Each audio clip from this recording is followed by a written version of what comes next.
चूंकि कुंभ एक आस्था का पर्व है, उसमें हम हमारी धार्मिक मान्यताएं हैं, तो हमारे कर्मों का हिसाब तो यहाँ होगा। लेकिन अगर ऐसे में कोई भगवान को याद करना चाहता है अलग अलग माध्यम से, तो इस बारे में इस तरह का अनर्गल बयान इसको लेकर के विपक्ष को नहीं देना चाहिए। लोगों ने हर बार अलग अलग तरीके से जनता को बरगलाने का काम किया है। राजद की इतनी बुरी हार होगी तो उनका जो गठबंधन है पूरी तरह से हताश है। कुछ न कुछ उल्टे सीधे बयान देकर नेता प्रतिपक्ष अपने काडर के मनोबल को बनाए रखना चाहते हैं, इसलिए वो ऐसे उल्टे सीधे बयान देते हैं। देखिए, आस्था का पर्व है और इसमें बहुत लोगों की मान्यता है, आस्था है कि हम कुंभ में अगर स्नान करते हैं तो उनके अच्छे कर्मों के कारण अगर कुंभ में स्नान करते हैं तो उनको भगवान का आशीर्वाद प्राप्त होता है हम लोगों का।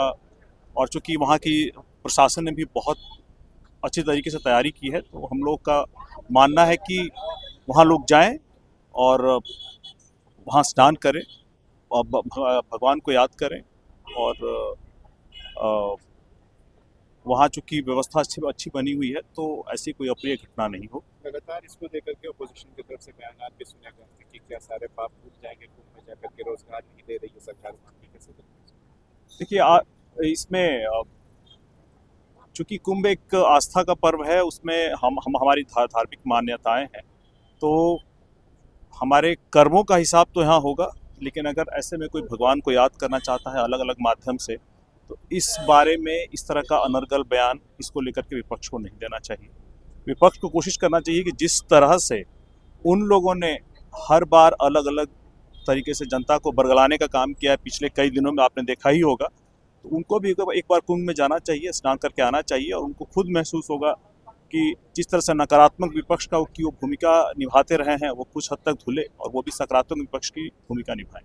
दिल्ली में चुनाव चल रहा है और जिस तरीके से इंडिया अलायंस में बटे हुए लोग दिख रहे हैं, साफ तौर पर जाहिर हो रहा है। और एनडीए के लोग भी कह रहे हैं कि इंडिया अलायंस जो बना था वो सिर्फ लोकसभा के लिए था और अपने फायदे के लिए बना था। कैसे देखते हैं इसको?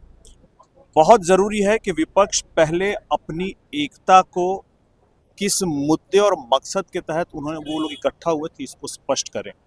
कोई भी गठबंधन सिर्फ एक चुनाव के लिए नहीं होना चाहिए, वो जनता के मुद्दों पे होना चाहिए, उनके उद्देश्यों पे होना चाहिए। इसको महागठबंधन को बहुत ज़रूरी है कि पहले इसको आपस में साफ करें, इसके बाद वो अपना उद्देश्य तय करे। महागठबंधन हर तरह से जिस तरह अलग अलग चुनावों में अलग अलग एक वो गठबंधन बनाते रहते हैं, जिसमें कभी कोई बाहर आता है, कभी कोई अंदर जाता है, ऐसा नहीं हो। जनता को भी लगे कि विपक्ष उनके लिए जिम्मेदार है और एक मजबूत विपक्ष की तरह जनता की आवाज़ को उठाने के लिए कोशिश करे, सिर्फ चुनाव जीतने के लिए कोशिश ना करे। जिस तरीके से नीतीश कुमार के ऊपर लगातार तेजस्वी यादव सवाल उठा रहे हैं कि सरकार बिहार में नीतीश कुमार नहीं चला रहे हैं, कोई और चला रहा है, कैसे देखते हैं इसको?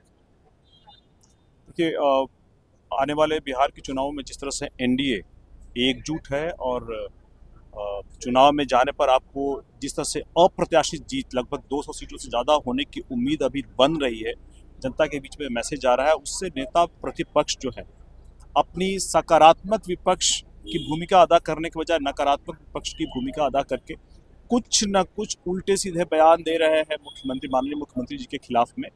और मुझे लगता है कि हम लोग को समझ में भी आता है, चूँकि उनका काडर इतना हताश हो चुका है, निराश हो चुका है, उनको ये लगने लग गया है कि चुनावों में चूँकि महागठबंधन और खास करके राजद की इतनी बुरी हार होगी, तो उनका जो गठबंधन है पूरी तरह से हताश है। ऐसे में कुछ न कुछ उल्टे सीधे बयान देकर नेता प्रतिपक्ष अपने काडर के मनोबल को बनाए रखना चाहते हैं, इसलिए वो ऐसे उल्टे सीधे बयान देते हैं।